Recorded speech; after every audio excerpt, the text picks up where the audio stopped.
Okay, so it's time to answer a few frequently asked questions about this course. And I guess the first one is, why are you giving this course? Why am I doing this? What is second wind? Why am I so interested in midlife? Um, so I don't know about you, but midlife to me can feel like a bit of a sort of cross between homesickness and seasickness. This kind of sense that life, as I've lived it so far, hasn't quite captured something essential about me, that there's something more to life that's waiting. And I'm really excited by this Jungian idea of midlife as a kind of a portal rather than a dead end. Sometimes we're kind of encouraged to think in a way of society as a sort of downhill slope after midlife.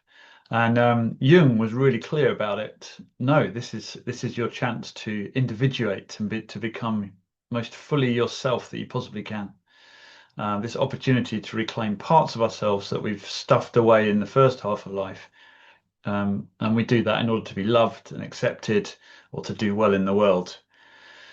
And I thought I've done a lot of different trainings and rites of passage in my life. And I've trained as a coach and I've been a travel writer. And I've also more recently run dozens of 6-month trainings for coaches over the past decade. And what I've experienced there, this is for Animas training school. My experience there is that something really profound happens when we open ourselves to this combination of learning and sharing together. A really deep dive. It can be really profound and nourishing and fun. So my feeling is, why not do this with midlife specifically, and share the journey?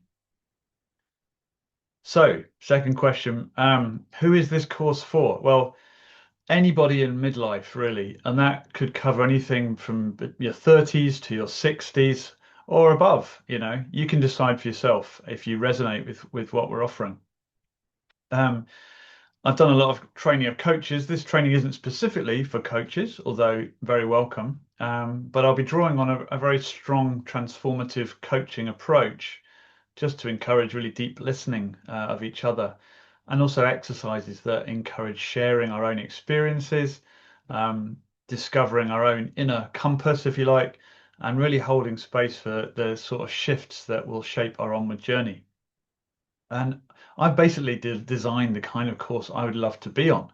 A really, I suppose, a mixture of stimulating ideas and exercises and the kind of confidential, safe space in which to share the truths that might surface there, and really to encourage one another to bring what only we can bring to the world. We've got a unique thing that's us, and I want to see if we can unearth it together, see if we can navigate towards it. There are kind of training courses like this already that are single gender. You can do this for women or you can do it for men. I feel really strongly that I want everybody to be welcome. And I'm really excited about the richness of the journey when we all speak to each other, and this like binariness of society at the minute um, can give way to a bit more of a shared space. What kind of stuff is in the course? What's in it? Well, the tone of it, I'm sort of aiming for playful but thoughtful. And I'll be offering a few short kind of teaching pieces each module, along with reflective exercises. So these are the recorded module videos that you'll download at the beginning of each month. And they'll kind of help you guide where you are in midlife at the moment, what you want, some playful challenges to take out into the world, maybe, particularly in the second half of the course.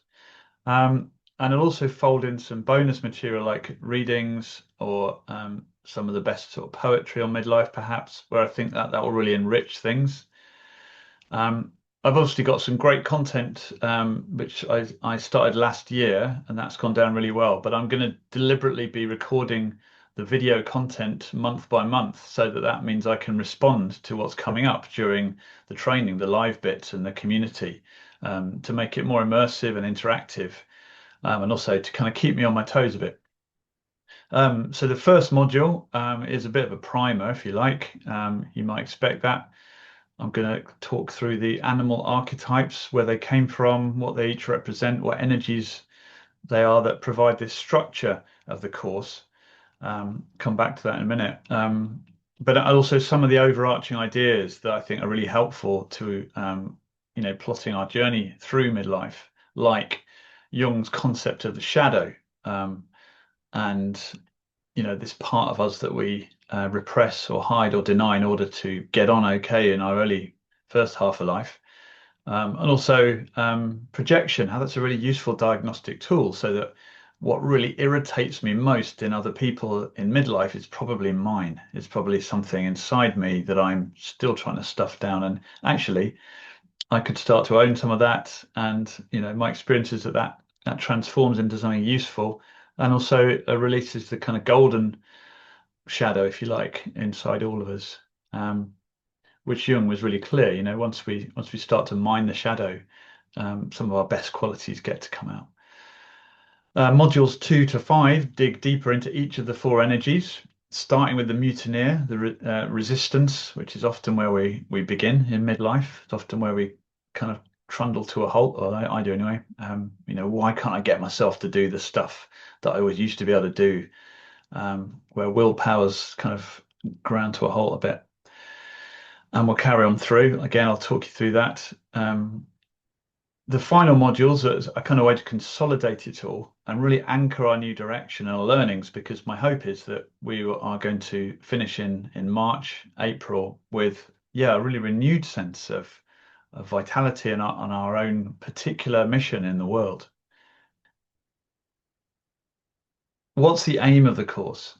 Well, ultimately, we're looking to find our most authentic selves, and also the thing that only we can bring, as Nietzsche said, build what only you can build, become yourself, become who you are. And with everything that's going on in the world at the moment, I think that never has there been more need to discover, well, what can we do? Who can we be in our lives? And what might we need to let go of for that to come up? And what might we need to envision? So we're going to listen first of all to the parts that we normally sideline. Our resistance, our mutineer, symbolized by the crab, that often is where we begin the midlife journey. It just can't quite force ourselves to do the stuff that we're supposed to want to do anymore. It's just the energy's gone. Don't know if you've experienced that. And what if there's a gift in that? What if we listen to that? And then moving on to our need for rest and regeneration, symbolized by the jellyfish, the drifter. Often we feel this desire to drift or collapse even. Again, what if we leant into that and allowed ourselves to truly rest, to look deep, and to trust that, these inward parts have wisdom for us. And that then takes us to December. And then with all that inner resourcing, we then turn around at the turn of the year to face outwards again. The albatross is the archetypal vision-seeking part that means that in the new year, we start to kind of look in a bit more of a 360-degree way around us. What is it that we can connect with? All of the hopes and dreams we might have put away, what might be possible? It's because ultimately we're wanting to live out our one wild and precious life, as Mary Oliver famously put it. So we'll be supporting each other to do that, as in the live workshops, and the salmon energy that kind of gets us up those waterfalls and can kind of restore our energy and willpower. That's what's going to get us there, and that's when the course comes to an end and we kind of launch ourselves into the rest of our lives in March. A practical question: how much time will it need? Well, that is kind of up to you. So the core videos I'm offering, each module, will probably add up to, if you played them end to end, between about 30 and 60 minutes each, I guess. So less than an hour's actual solid listening.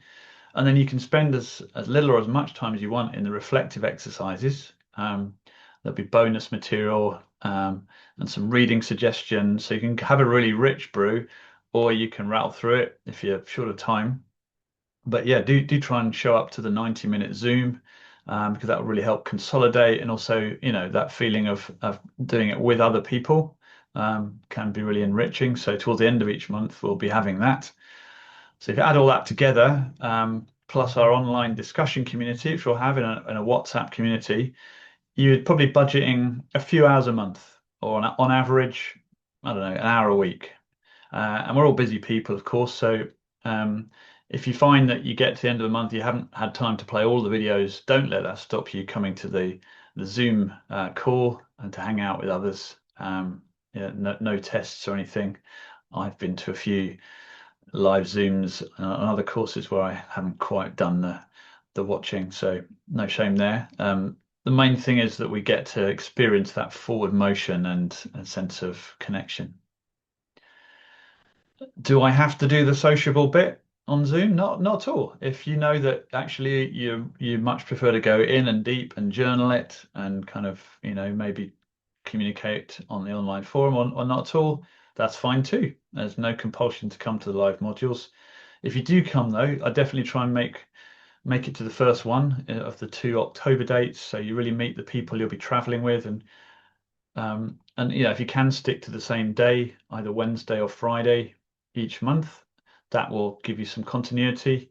But there's a bit of wiggle room there. Life's busy at the best of times, so there may be some chopping and changing. And we'll basically build safety each Zoom call by agreeing confidentiality and meeting each other in smaller groups in Zoom rooms too, I'm guessing. Why mutiny is a question. What are you mutinying against? And I guess the subtext of that is, are you going to encourage, all sorts of irresponsible behavior, buying a Harley, reckless affairs, all of that stuff? And I mean, it's a good question. I mean, in its shadowy form, the midlife crisis can sort of show up as essentially setting fire to your life, right?